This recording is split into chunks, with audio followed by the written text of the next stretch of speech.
Эмилбек Каптагаев Египеттин картошка сатып алабыз дегенге түшүнбөй жатам, дейт коомдук ишмер Эмилбек Каптагаев. Ысык көл облусу жылына болжол менен 30-32 миң гектар жерге картошка айдат. Бул деген 450-500 миң тонна товардык продукция. Жылда бир эле көйгөй баасы кандай болуп, кайда сатабыз деген эле. Кайсы бир жылдары баасы чыкпай же сатып алуучу жак жок болуп, миңдеген тонна чирит кокту колотко төгүлөт. Өзүбүздө өндүрүлгөн картошканын айласын таппай жатып, дыйкандарга өндүрүү жана сатуу боюнча ишенимдүү бир ооз сөз айта албай туруп, тиги Египеттен картошка сатып алабыз деген демилгелерге таптакыр түшүнбөй жатам. Биздин дыйкандар буга эмне дейт? Же бул дагы эртең президент токтотуучу демилгелердин бириби? А дегенде өзүбүз өндүргөн картошканын маселесин чечкиле деп айтышы керекпи, дейт коомдук ишмер Булак Назарнюс. Эл чындыкты билсин.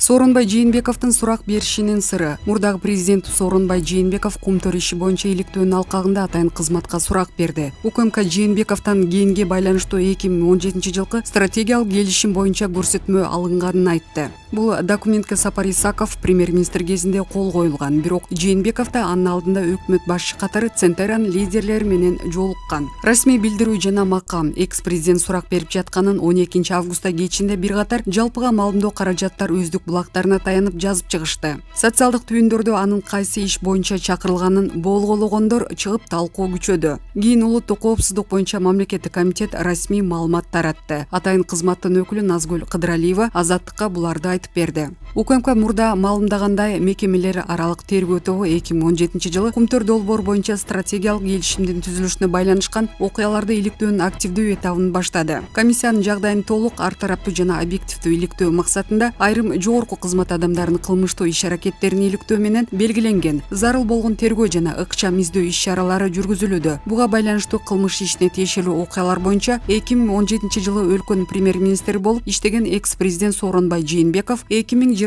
жылдын 12 августунда күбө катары суракка чакырылды, деди ал. Мекеме Сооронбай Жээнбековго байланыштуу тергөө амалдары дагы улантылып жатканын билдирди. УКМК ошондой эле тергөөнүн жыйынтыгында күнөөсү тергөө тарабынан аныкталган кылмыш иши боюнча бардык айыпталуучулардын аракеттерине, ээлигин, кызматына, сиңирген эмгегине карабастан объективдүү юридикалык баа берилерин кабарлайт. Мурдагы президент Сооронбай Жээнбековдун өзүнөн жана адвокаттарынан соңку жагдай боюнча комментарий алуу мүмкүн болгон жок. Аты жөнүн айткысы келбеген анын жакындарынын бири бул иш боюнча алар адвокат жалдай электигин, юристтер менен кеңешип жатышканын айтты. Жээнбековдун тарапкерлеринин бири журналист Дайырбек Орунбеков анын суракка чакырылышына байланыштуу мындай пикири менен бөлүштү. Сооронбай Жээнбековдун экс макамы болгондуктан аны жоопко тарта алышпайт, суракка да чакыра алышпайт болчу. Ал үчүн парламент аркылуу анын макамын алышы керек. Ошого карабай Жээнбеков сурактан баш тартпай барганы бул анын мыйзамды сыйлагандыгы, тергөөгө колдоо кылганы, ошондой эле муну анын өзүнүн актыгына ишенгенин, Кумтөргө байланыштуу күнөөсү жок экенин билет деп бааласак да болот. Эгерде күнөөсү болсо чочуламак, башка саясатчылар сыяктуу эле буга саясий боек бермек. Мурдагы президенттердин бири атайын кызмат ушинтип суракка чакырганда барбай коюп, арты эмне болгонун жакшы билебиз да. А бул киши суракка баратканын керек болсо бирөөлөргө да айтпаптыр, унчукпай эле барып көрсөтмө берип чыгыптыр. Биз деле аны эл катары жаңылыктардан окудук. Мурдагы президент Сооронбай Жээнбеков буга чейин сотко 2 жолу суракка чакырылган. Биринчи жолу Ош облустук ички иштер башкармалыгынын мурдагы башчысы Абдылда Капаровдун арызы боюнча 2020 жылдын декабрында жогорку сот чакыруу жиберген. Капаров Жээнбеков Ош облусун башкарып турган учурда аны сындап камалган эле. Бирок Жээнбеков сотко барбай койгон. Экс-президент экинчи жолу мурдагы вице-премьер-министр Дүйшөнбек Зилалиевдин иши боюнча Бишкек шаардык сотуна чакырылган. Зилалиев өзү кармалганда банктан табылган $1 миллион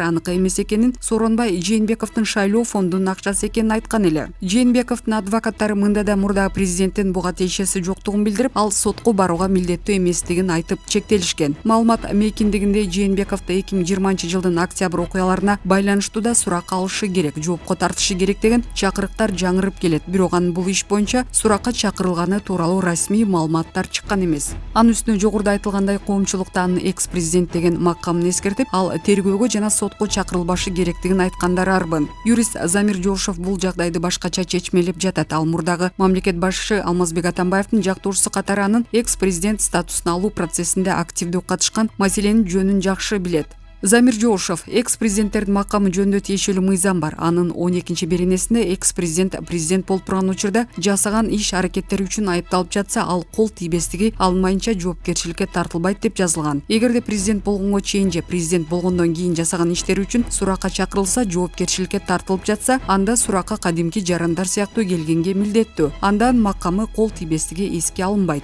Тергелип жаткан иштин төркүнү улуттук коопсуздук боюнча мамлекеттик комитет кум төрүгени жөнүндөгү кылмыш иштин алкагында 6-7 эпизод боюнча коррупция фактысын аныктаганын жарыялаган. Маселен, 1992-1994 жылкы келишимдер 2003 жылкы келишимдер боюнча туңгуч президент Аскар Акаевка, экс-премьер-министрлер Турсунбек Чыңгышевке, Апас Жумагуловго жана Кыргыз Алтын мамлекеттик концернинин мурдагы президенти Дастан Саргуловго айып таккан. Экономикалык кайра куруу жана өнүктүрүү комитетинин экс-төрагасы Борис Бирштейн дале издөөдө. Акаев 2 августта Бишкекке учуп келип сурак берип, бир аптадан кийин 8 августта кайра Кыргызстандан чыгып кеткен. 2009 жылкы Кумтөр долбоорунун жаңы шарттары жөнүндөгү келишим боюнча экс-премьер-министр Игорь Чудиновго жана Кыргыз Алтын ишканасынын башкармалыгынын мурдагы төрагасы Алмаз Жакыповго кылмышка шектүү экендиги тууралуу кабарлама берилди. Мунун алкагында мурда президент Курманбек Бакеевке, анын уулу Максим Бакеевке, мамлекеттик геология агенттигинин мурдагы директору Капар Курманалиевке, директорлор кеңешинин төрагасы Алексей Елисеевке, инвесторлордун өкүлү Андрей Сазановго издөө жарыяланды. 2012-2014 жылдар аралыгындагы чечимдерге байланыштуу экс-спикер депутат Асылбек Жээнбековго, депутат Төрөбай Зулукаровго, экс-премьер-министрлер Өмүрбек Бабановго, Темир Сариевке, экс-депутат Исхак Пирматовго, Талант Узакбаевго, Алмаз Батырбековго, президенттин парламенттеги мурдагы өкүлү Данияр Нарымбаевго, өкмөттүн парламенттеги мурдагы өкүлү Динара Молдошевага жана мурдагы биринчи вице-премьер-министр Тайырбек Сарпашевго айып тагылды. Булардын ичинен Узакбаев, Батырбеков, Сарпашев тергөө менен кызматташуу келишимине ылайык үй камагына чыкты. Молдошева тилкат менен бошотулган, Бабанов дарылануу үчүн чет жакка чыгарылды. Калгандары камакта, аталгандардын айрымдары өзү же жактоочулары аркылуу иш боюнча коюлган айыптарды төгүндөп чыгышкан. Иштин алкагында 2017 жылкы Центера менен болгон стратегиялык келишим, суу кодексине өзгөртүү киргизүү маселеси жана Кумтөрдөн $500 миллион мыйзамсыз чыгарылып кетиши да тергелип жаткан. Ага байланыштуу мурдагы президент Алмазбек Атамбаевдин, экс-премьер-министри Сапар Исаковдун, профилдик министрликтердин жана мекемелердин жетекчилеринин, Центера компаниясынын өкүлдөрүнүн аракеттерине юридикалык баа берилери айтылган. Атамбаев азыр башка иштер боюнча камакта, Исаков чет жакка качып кеткен. Стратегиялык келишимге 2017 жылдын 11 сентябрында ошол кезде премьер-министр Сапар Исаков менен канадалык Центера Голд компаниясынын президенти Скотт Перри кол койгон. Сооронбай Жээнбеков мындан бир ай мурдараак кызматтан кетип, президенттик шайлоого аттанган эле. Депутат Дастан Бекешев ошол мезгилде мындайча эстеди. Ооба, эгер адашпасам, Сооронбай Жээнбеков 2017 жылдын август айында президенттик шайлоого аттанарын расмий жарыялап, премьер-министрлик кызматтан кеткен. Анан эле ошол жылы сентябрда келишимге Сапар Исаков өкмөт башы катары кол коюп жатат. Мында Жээнбеков талапкер эле. Суу кодекси болсо 2017 жылдын 16 ноябрында кабыл алынган. Мында болсо шайлоодон утуп чыгып, бирок ишине кириши элек болчу. Менимче УКМК андан сиз эмнени билесиз, мыйзамды кимдер сүрөгөн, келишимди кимдер жактаган деп сурап жатышы мүмкүн. Ал ошол учурда окуянын сыртында жүргөн менен баары бир билген да, тиешеси жок болгон күндө дагы анда маалыматтар бар болчу. Эгер тиешеси бар экени аныкталып калса, анда бийлик ал кишини деле жоопкерчиликке тартып коюшу ыктымал. Бул азыркы бийликтин маанайынан көз каранды. Стратегиялык келишимди өкмөт парламенттин макулдугусуз кабыл алып койгонун билесиңер да. Биз ызылдап, сындап чыккандан кийин 2018 жылы гана аны алып келип тааныштырган. Дегенмен Центера Голд менен болгон стратегиялык келишимди иштеп чыгуу дээрлик бир жылча убакыт жүргөнү белгилүү. Башкача айтканда, анда Жээнбеков да өкмөт башчы болуп иштеп турган десек болот. Ал тургай Сооронбай Жээнбеков 2016 жылдын 14 сентябрында ошол эле Центера Голдтун жетекчиси Скотт Перри менен премьер-министр катары кездешкен. Толук аталыш айлана чөйрөнү коргоо жана инвестицияны өнүктүрүү деп аталган стратегиялык келишимдин алкагында Центера Голд айлана чөйрөнү коргоо фондун түзүүгө $50 миллион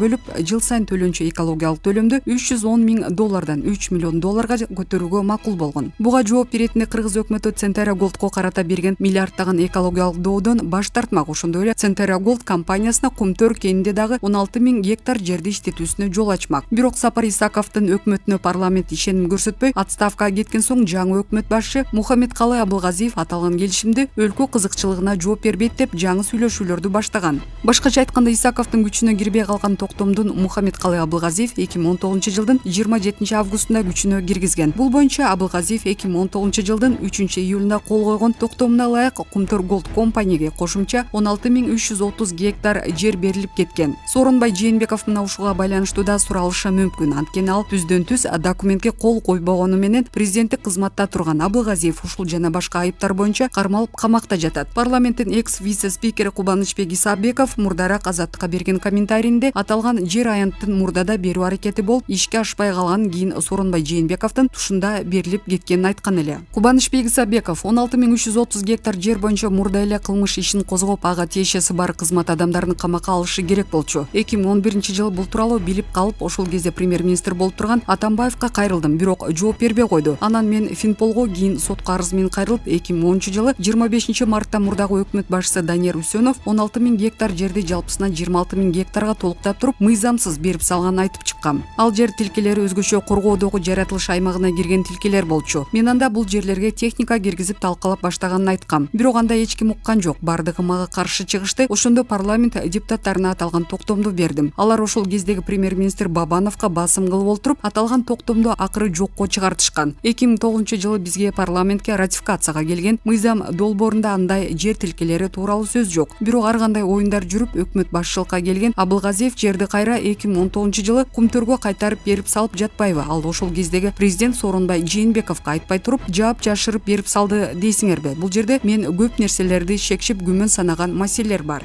Улуттук коопсуздук боюнча мамлекеттик комитет Кумтөр боюнча кылмыш иштеринин жыйынтыгы кенге байланыштуу бардык келишимдерди жокко чыгарууга алып келерин расмий маалымдап жатат. Ал тургай мекеме башкы прокуратура менен чогуу расмий келишимдерди денонсациялоо процессин баштаганын да жарыялады. Кыргызстан министрлер кабинети жогорку кеңештин чечими менен быйыл 17-майда Кумтөр Голдко 3 айга убактылуу сырттан башкаруу киргизген. Мындай сунушту парламентке алтын кенге байланыштуу түзүлгөн мамлекеттик комиссия берген. Сырттан башкаруу деген сөз бул кенди иш жүзүндө Кыргызстандын бийлиги башкарат дегенди түшүндүрөт. Өкмөттүн атынан кенди азыр Теңиз Бөлтүрүк жетектөөдө. Компанияны тыштан башкаруу зарыл болсо дагы узартылары айтылган. Азыр маселени чечүүнүн жолу катары эки жолдуу сүйлөшүү же соттошуу айтып жатышат. Үчүнчү жол кенди биротоло таштыруу же келишимдердин баарын жокко чыгаруу болушу мүмкүн. Булак Азаттык. Эл чындыкты билсин.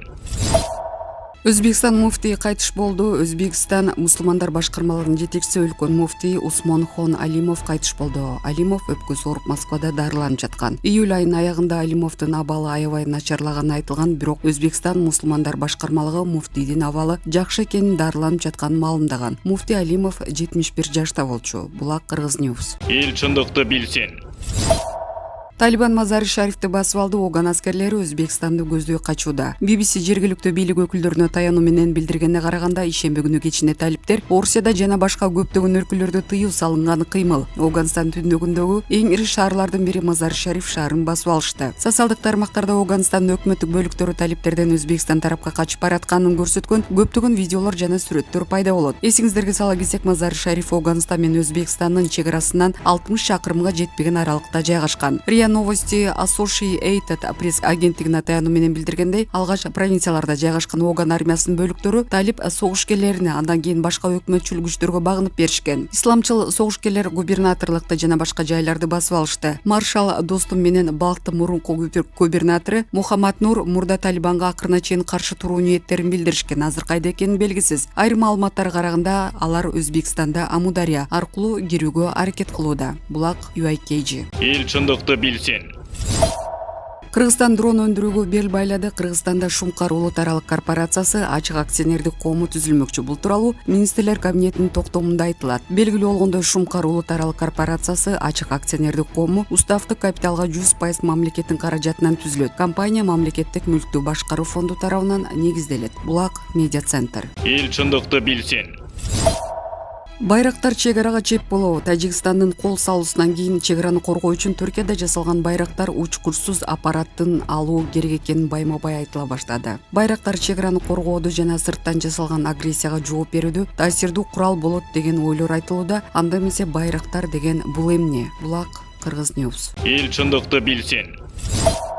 Орусия Арменияны колдоп Карабахка курал жыйып жатабы? Орусия Арменияны колдоп Азербайжанга каршы Карабахка курал жыйып жатат. Бул тууралуу пикирин орусиялык аналитик Руслан Курманов социалдык баракчасына жазып чыкты. Анын ою боюнча, Орусия Арменияга ачык эле колдоо көрсөтүп, Карабахтагы тынчтык келишимде ортомчу эмес Армениянын таламын талашууда. Өткөн жума Кремль тынчтык келишимин бузду деп Азербайжанды күнөөлөсө, Орусиянын коргоо министри Сергей Шойгу Орусия армяндардын армиясын модернизациялоого жардам берерин айткан. Былтыр Орусиянын президенти Владимир Путин Орусия менен Армениянын биргелешкен куралдуу тоон түзүү боюнча келишимге кол койгон. Булак Кыргыз Ньюс. Эл чындыкты билсин.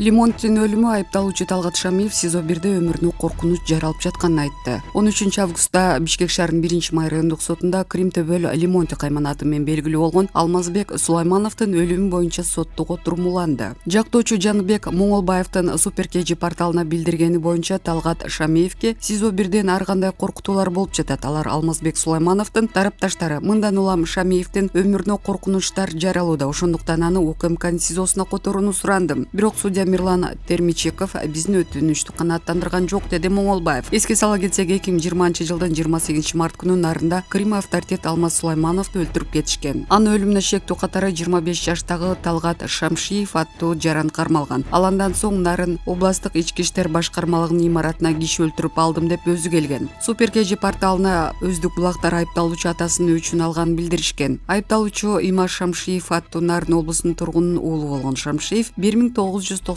жылы Алмаз Сулайманов тарабынан каза болгонун маалымдаган. Булак чындык KG.